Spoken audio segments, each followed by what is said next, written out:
CBI कर रही है रिया से पूछताछ। मुंबई पुलिस की टीम के साथ डीआरडीओ गेस्ट हाउस पहुंची थी रिया के से दूसरी बार पूछताछ कर रही है सीबीआई।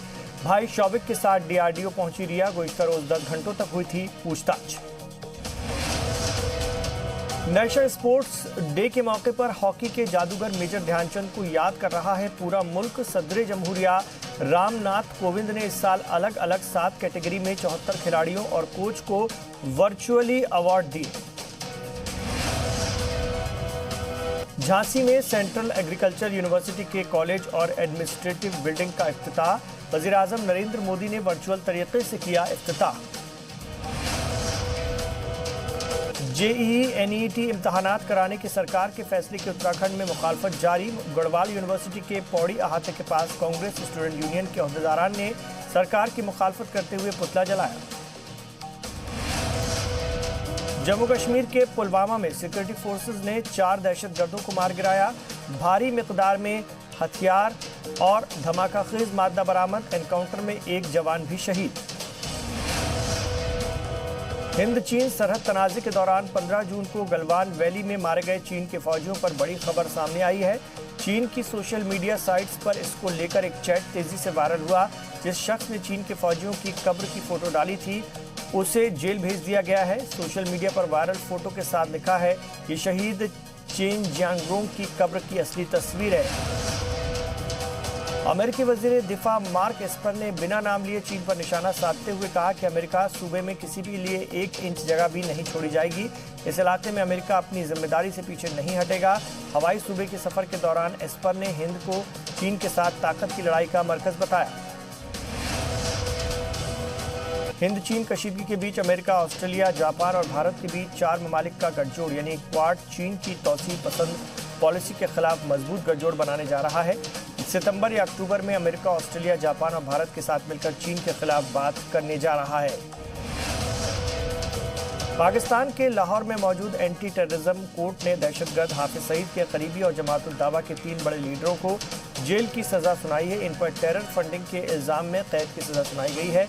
3 में से 2 लीडरान को 16-16 साल की सजा सुनाई गई है। मुल्क में कोरोना का आदाद-ओ-शुमार 34 लाख के पार हो गया है। अब तक 34,63,972 लोग हो चुके हैं कोरोना से मुतासिर। 24 घंटे में 76,472 नए मामले सामने आए। 24 घंटे में 1,021 लोगों की मौत। मुल्क में अब तक 62,550 लोगों की कोरोना से मौत। 26,48,998 लोग कोरोना से ठीक हुए। कोरोना से ठीक होने वालों की शरह 76.47%। यूपी के minister of industrial development Satish Mahana positive. उन्होंने खुद ट्वीट करके इसकी जानकारी दी। राब्ते में आए लोगों से कोरोना जांच कराने की अपील की। कोरोना से कांग्रेस एमपी एच वसंत कुमार का इंतकाल। पीएम मोदी, राहुल गांधी समेत कई लीडरान ने गम का इजहार किया।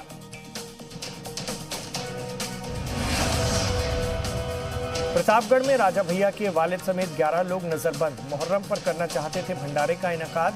इंतजामिया ने लगाई रोक।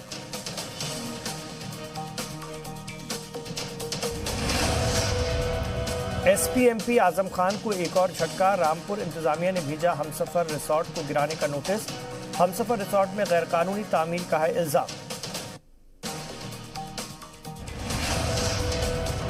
मगरबी बंगाल की वजीर आला ममता बनर्जी ने बीजेपी पर हमला बोलते हुए कहा है कि 2021 में रियासत में होने वाले इंतखाबात में बीजेपी की सियासी वबा को हराना है। बीजेपी को आज़ादी का सबक सिखाने की भी बात कही।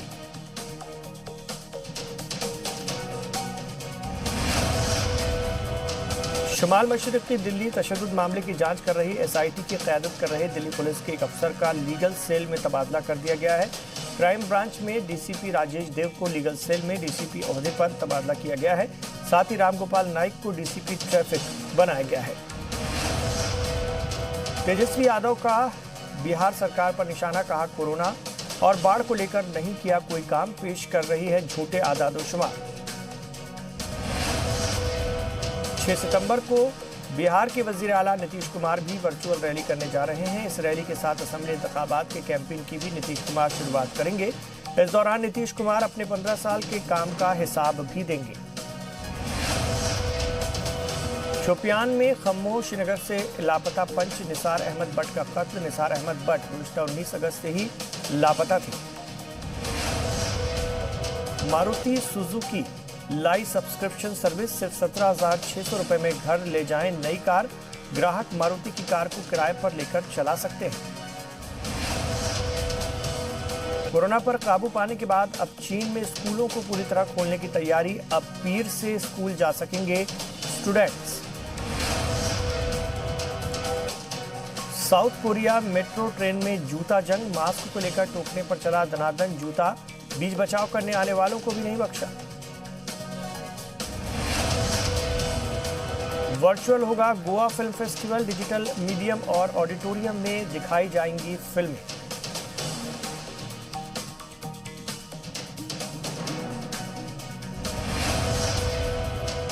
टीवी के पॉपुलर शो साथ निभाना साथिया के फैंस के लिए खुशखबरी, जल्द लॉन्च होगा शो का दूसरा सीजन।